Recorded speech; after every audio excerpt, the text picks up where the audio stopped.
हिंदवी स्वराज्याचे सरसंस्थापक छत्रपती शिवरायांना मानाचा मुजरा करतो।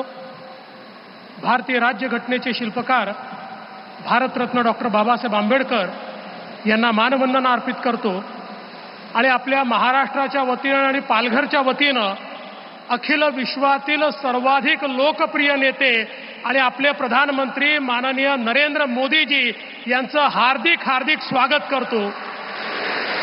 मंचावर उपस्थित माननीय राज्यपालजी, लोकप्रिय मुख्यमंत्री एकनाथराव शिंदेजी, उपमुख्यमंत्री अजित पवारजी, मंचावर उपस्थित सर्व केंद्रीय मंत्रीगण, केंद्रीय राज्यमंत्रीगण, राज्यातले मंत्री, सन्माननीय खासदार, सन्माननीय आमदार, आपले अध्यक्ष आणि उपस्थित सर्व माझ्या माता भगिनी आणि बंधूंनो, आजचा दिवस हा इतिहासामध्ये सुवर्ण अक्षरांनी लिहिण्यासारखा दिवस आहे।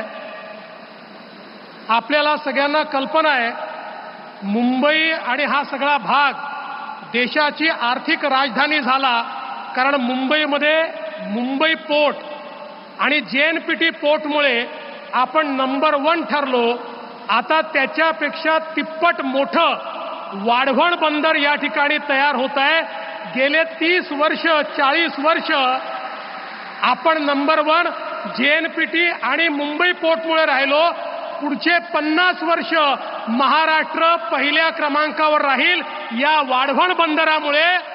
आणि केवळ ये संभव हो पाया आदरणीय प्रधानमंत्री जी आपके कारण, क्योंकि 80 के दशक में वाढवण में पोर्ट हो इसकी संकल्पना की गई। ध्यान में यह आया कि पूरे देश में 20 मीटर डीप ड्राफ्ट केवल वाढवण में हमको उपलब्ध है और कहीं नहीं है। इसलिए यहां पर अगर पोर्ट तैयार होगा तो भारत एक मैरीटाइम पावर बनेगा।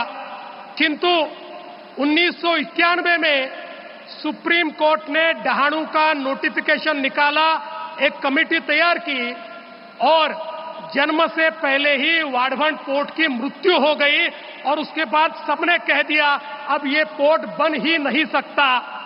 लेकिन 2014 में प्रधानमंत्री जी आपकी सरकार आई, आपके आशीर्वाद से महाराष्ट्र में हम सभी को काम करने का मौका मिला और आपके आशीर्वाद से हमने इसे वापस जीवित किया।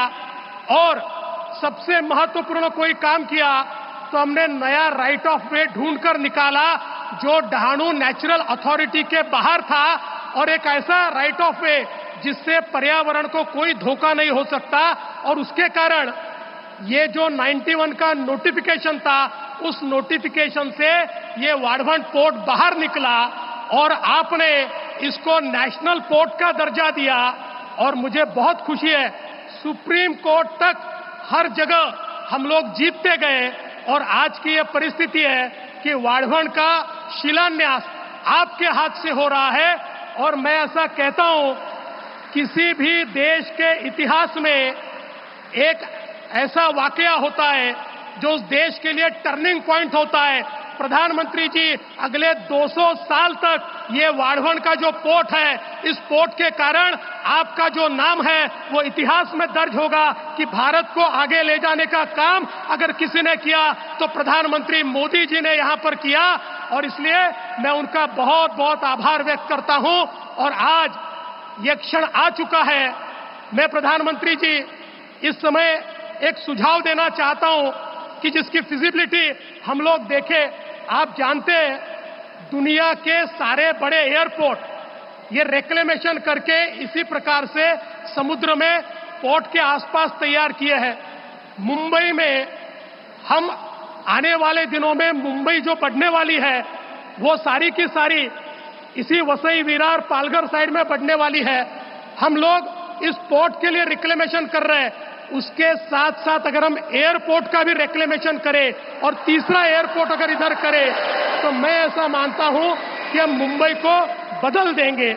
मैं जाते जाते इतना ही कहना चाहता हूं, इस जो ये बंदर है इसको तैयार करते समय एक चीज का ध्यान रखा गया, हमारे जो मछुआरे हैं, हमारी जो फिशिंग कम्युनिटी है, उसके जीवन में सकारात्मक परिवर्तन आए, यहाँ पर उनका फिशिंग हार्बर भी होगा, उनके लिए फिशिंग की नई व्यवस्थाएं भी होगी, उनके लिए नए प्रकार के वहां पर वेसल्स भी हम लोग उपलब्ध कर देंगे।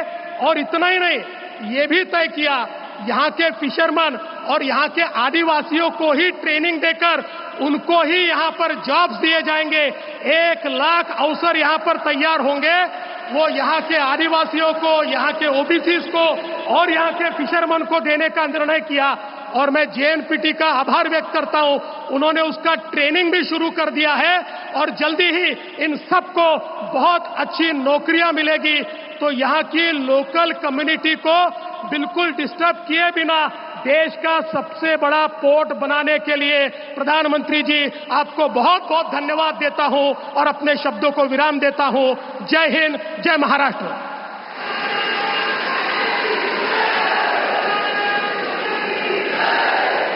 बहुत बहुत धन्यवाद। और आप